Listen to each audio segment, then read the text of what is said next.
Hi guys, welcome back to my channel. So, this is a whole day late, I know, but after the game yesterday, one, I was drained from just watching it, and two, I had to do some uni work. But we're here. I was going to film this no matter what, and no matter how many days it took, because it's now an international break, so I could afford to take a couple of days. Anyway, how are we all doing after that game yesterday? Honestly, I feel like I need 10 of these to even comprehend the game. Let's talk about it, because now in the aftermath, it's so funny that now City fans I've seen have used the excuse of this was your best game of the season and you still couldn't beat us. This is the third Big Six team to use that argument. We have played 4 Big Six teams, yeah? And Liverpool can't even say anything about it because it was an evenly matched game, first game of the season, like, and neither team were really at their best that day. Like, Spurs, Arsenal and City have all said the exact same thing. You had your best game against us, X, Y and Z circumstances. You still couldn't beat us in terms of Arsenal and City. We were down to 9 men in terms of Spurs. Maybe rival fans take a second to comprehend the fact that you might have just played shit and we might have outplayed you. It's a wild idea, I know, because you can't handle 10th place Chelsea beating these big teams. But let's talk about why. And why for City this draw is technically more of a loss. So City coming off the back of a treble. They are Premier League champions, they're European champions, yeah? I'm sorry, side note, were City fans really trying to say, where's your, what was the chant? Champions of Europe, you'll never sing that. Please do not tell me you were attempting to say that to us, because we were the ones that saw you crying in Porto, and I loved the Chelsea fans' response. It was the perfect clapback. Thank you so much to the Bridge for being what I needed you to be this game. I think I said this in my last match review. The Bridge needed to be rocking yesterday, and it was rocking. I don't think it's still planted in the ground. That's how much it rocked. Good job to all the match going fans. You made that atmosphere what it was. Thank God. But going back to it, City are off the back of a treble. Yeah, they strengthened even more by buying. How much did Gvardiol cost them eventually? What, 80 million? Something like that. 80 whole ass £1,000,000 on Gvardiol. Okay. See how that turned out for you. You bought Kovacic off of us and you tried to praise that deal. Okay, sure, but for what, 10 million, 15 million more, we took Cole Palmer. I essentially see that as a swap deal in my head. That's girl maths. I girl maths football transfers, and I feel like that's something you men need to adopt, is girl mathing your football transfers, because girl math would say that we basically just got Cole for £10 million or 15 million, either or figure. I can't. Kovacic wasn't worth anything to me. So the fact we got money for him, great, love it. You bought Kovacic, you bought Gvardiol, you bought Doku. I was told Grealish and Doku would have a whirlwind of a time at the Bridge. Didn't they both get booked? Didn't Doku have to come off because he wasn't doing anything and got booked for simulation? I also like how my computer's just decided to do that. That's actually very rid of it. Let's do that. Perfect. I was told so many things about this game. Now, granted, I didn't believe that we were gonna sneak a result. I was like, they're off the back of a treble. That's an established winning team. And if you compare it to our team, yeah, and this is the comparison, we did the biggest we did the biggest rebuild that I've ever seen in one summer, selling so many players, getting rid of everyone that was toxic and terrible in this team, and buying the best under 21 talent. And, you know, this is without, people want to forget, we don't have Nkunku in this team. Our experienced attacker in this team isn't even touching the pitch if we don't count Raheem, because he was already here.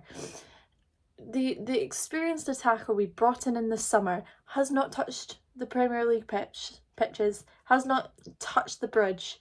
He has not even put on a Premier League shirt yet. And he's coming back after the international break. And we are on this good run of form. In what seemed like the most daunting run of fixtures ever. But it's actually worked out the best for us. And it's mental that Brentford is the loss in this run of fixtures. I think it's 2 losses in 2 months, I think. Brentford, and I can't remember the other one off the top of my head, but I feel like there was another one, because I feel like I remember seeing 2 losses in 2 months, or something like that. It's been a fantastic run, if you just exclude the Brentford game, because of low blocks.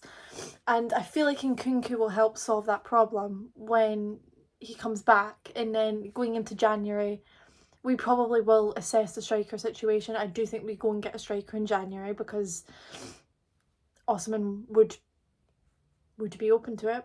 So time to tempt Napoli, I guess.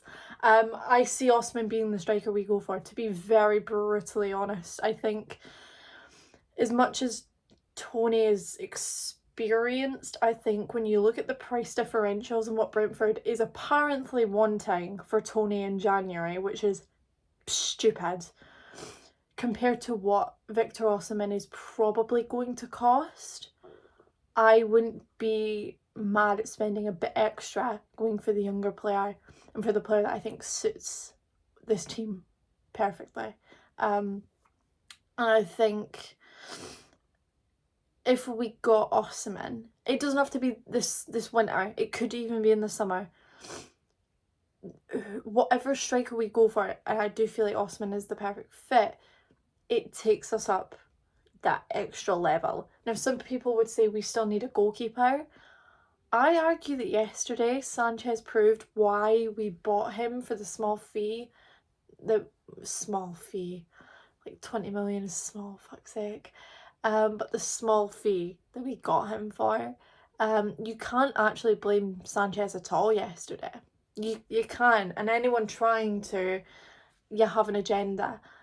Because Sanchez did nothing wrong yesterday, made some fantastic saves. His distribution was great from what I remember. I don't remember him making really any distribution errors. There was no kicking the ball to a City player. I'm still mad about the Arsenal. I'm still mad about the Arsenal game, I know. But can you blame me? I think Sanchez deserves to continuously star number 1, and this is why you keep your faith in your goalkeeper, Arteta. I'm just throwing strays today. I don't know what a 4-4 draw has done to me, but everyone's catching strays.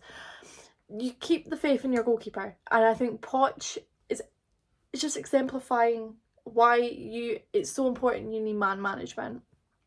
Even with Mudryk, right, he got a niggle, was out for a couple of games, and it's the thing of slowly easing him back in. I think even with the injury situation, Poch is managing this team very, very well. Best in a while from what I've seen from Chelsea managers, who would continuously use players to absolutely no wit's end and destroy them. Yeah, Kante, Reece, Ben as examples, just using them until they got injured.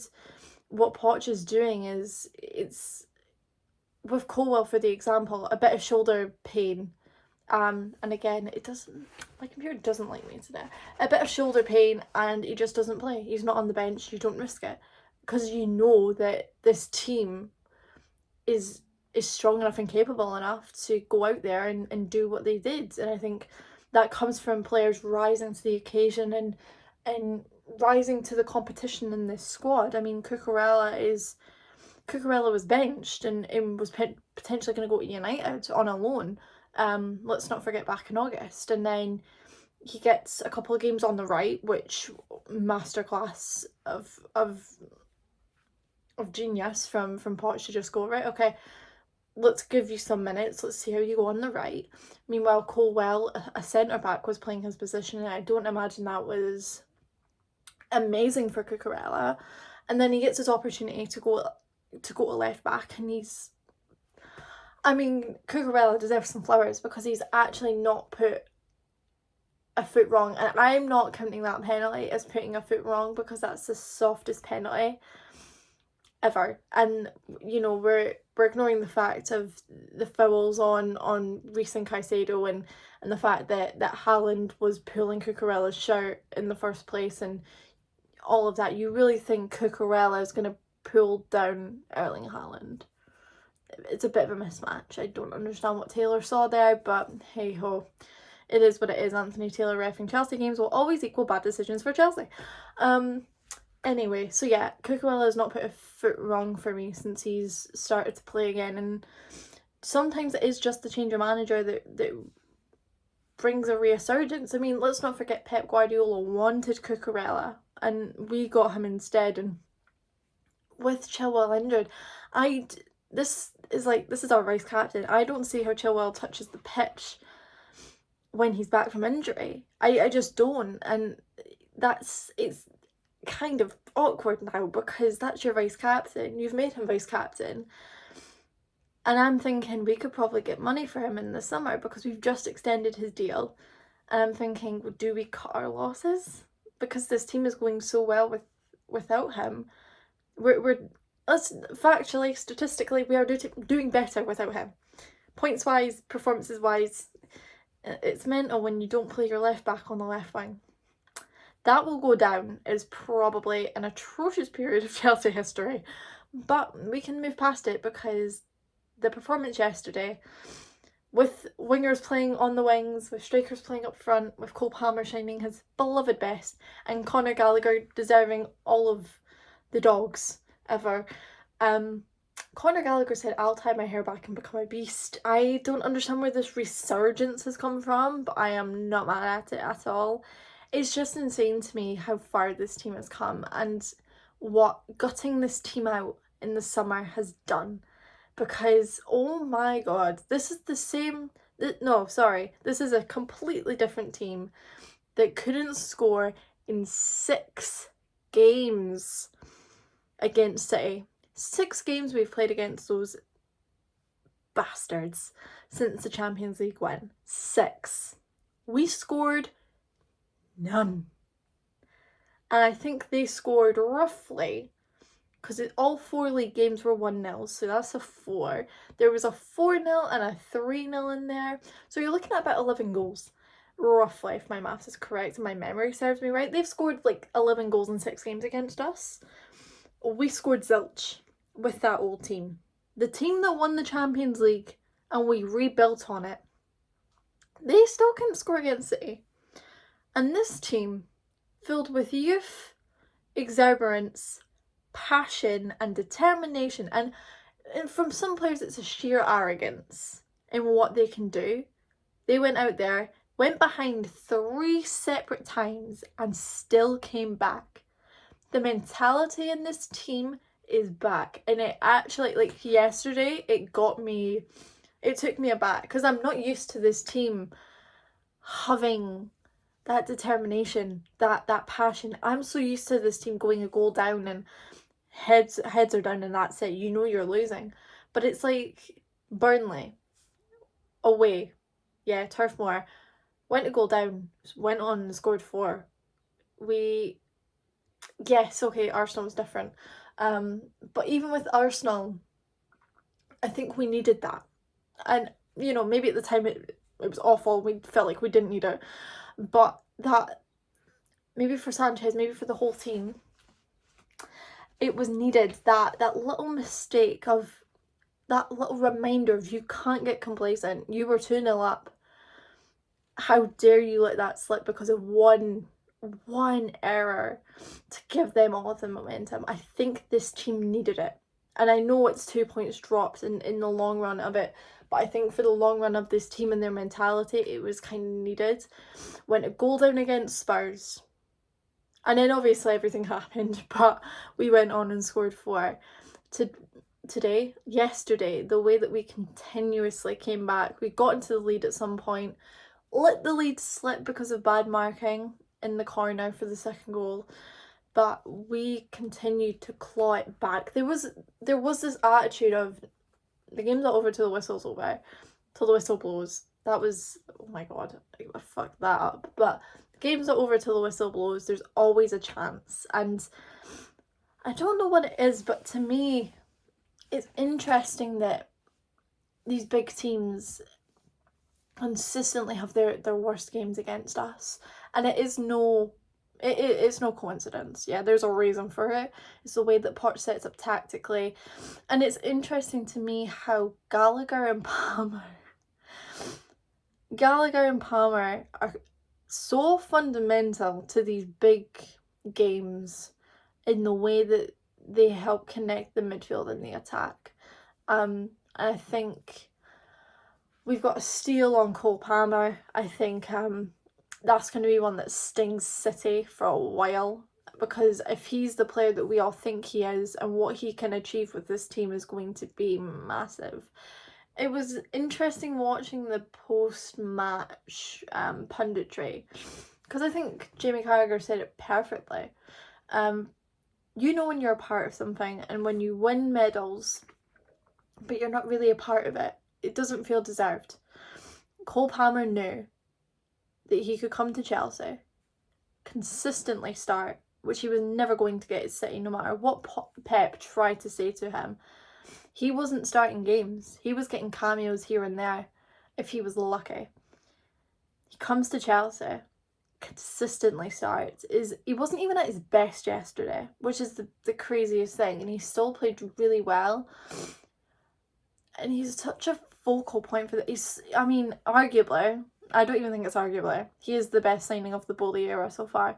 And it's going to take a lot to top it, because it happened under the radar, it was quiet, it happened quickly, and it was the perfect fit for this team. Now, Joe Shields deserves a statue, because for all the work he's done this summer, even last winter, Joe Shields built him a statue, because I do not think if we didn't have Joe Shields, we wouldn't have Cole Palmer. I don't think, personally. That link to City was so important. I think even Raheem definitely played a part in it. So thanks to them too, we have Cole Palmer. And honestly, yeah, Jackson's firing as well. Can we talk about that? The striker that somehow the fan base thought was completely useless, but was never meant to be the focal point. The talent was always there, but he was always meant to play with Nkunku or off Nkunku or rotate.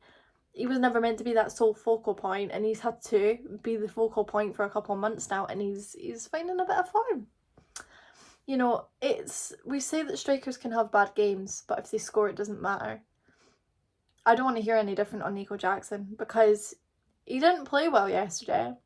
He really didn't, but he still got the goal, and it was an important goal to level it 3-3. And had he not gotten that goal, things could have been very, very different.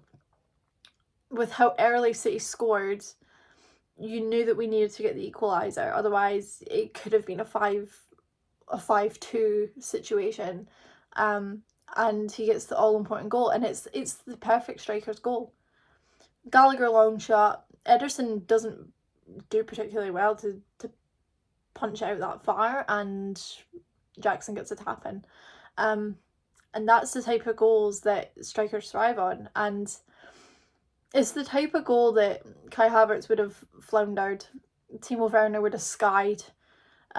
We've not had a striker that, since probably Tammy, that would have finished that. And it's nice to see that maybe our scouts, despite what everyone wants to say, maybe our scouts do know what they're doing, and that maybe, yeah, the money spent come winter, from last winter and this summer, maybe once the footballing people were in place, can you believe it, maybe they were all really good signings. I don't think the media can handle it, because I was not used to the media praise yesterday. I don't like it. I don't want to be a media darling. Let us be hated, please. Chelsea work better being hated. I need that to continue. So if we can win a trophy and go back to being hated, please, that's all I need from this season. Finish top 4, top 5. which is still possible with how teams around us are dropping points. Brighton drop points, Newcastle drop points, United are jammy, but we face them pretty soon. It is possible. The thing is, will Aston Villa continue to keep going? I think 3 people are kind of shared on for that top 4, top 5. That's City, Arsenal and Liverpool. Does Spurs drop off, not having Maddison for a couple of months? That'll be interesting to see. Can we claw up a bit when Nkunku and Lavia come back? I do think we will. I think the run of games now is Newcastle, Brighton, United. I think that's the next 3 games, and then I feel like we go back into a couple of lower ranked teams which would equal low blocks, and that's where, I mean, that's when the real challenge for this team starts, is can we finally break down the low block teams? And I think that period of the cup game, going into the Wolves Christmas Eve game, going into the Luton game, or maybe there's a game in between, that's going to be a very interesting period, because we're going to want to go for into the cup. I think for Poch, I think you saw it with how seriously he took Blackburn. I think Poch wants to win a trophy. I think it should be on everyone's minds to win a trophy this season. I think it is possible. Carabao Cup is there for the taking. If you can knock out Newcastle, yes, they are injury ridden. I wasn't hearing anything when we were injury ridden like 2 seasons ago or last season or even this season. I don't have sympathy anymore for teams that have massive injury lists, because we had those massive injury lists and no one cared. So, sorry, no sympathy. It's part of the game, apparently. Whatever. You should be able to do something when it comes to Newcastle and their never-ending injury list, because I think Newcastle's fixture list is more congested thanks to Europe, and I think thanks to their group probably going to the last day, they're going to be consistently on it. I think they have the week leading up to it, I think they've got Milan. It'll be Milan at home for the last game of the group stage, a league game, us, and then a league game, and it's just consistent because it's December. So arguably I think we should be going to win that. Stop Lewis Hall from playing. Life is a good one. And then you just go into January as with as many points as you can feasibly get, and you get that striker. Realistically, that's how you need to handle the next month, is get past the international break, come back refreshed, deal with the next 3 big fixtures, which I think, it's funny looking at it.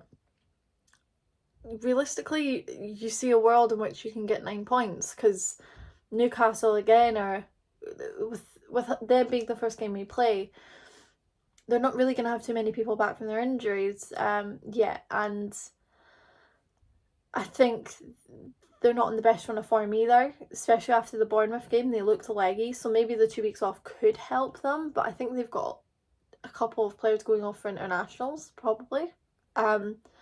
United's the one where I think, is this the game where Ten Hag gets the whipping he deserves?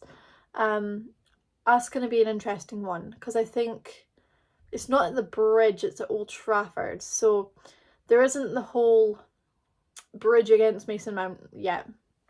But I think the away fans won't make it easy for if he does play, and I think with injuries he probably might have to play.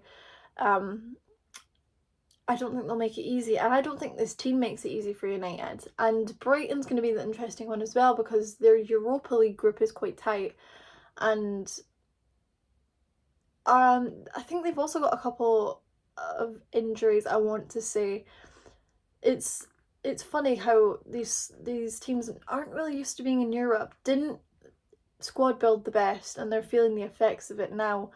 Because again, Brighton aren't in the best run of form either, which is weird. I think we're only 3 points behind them.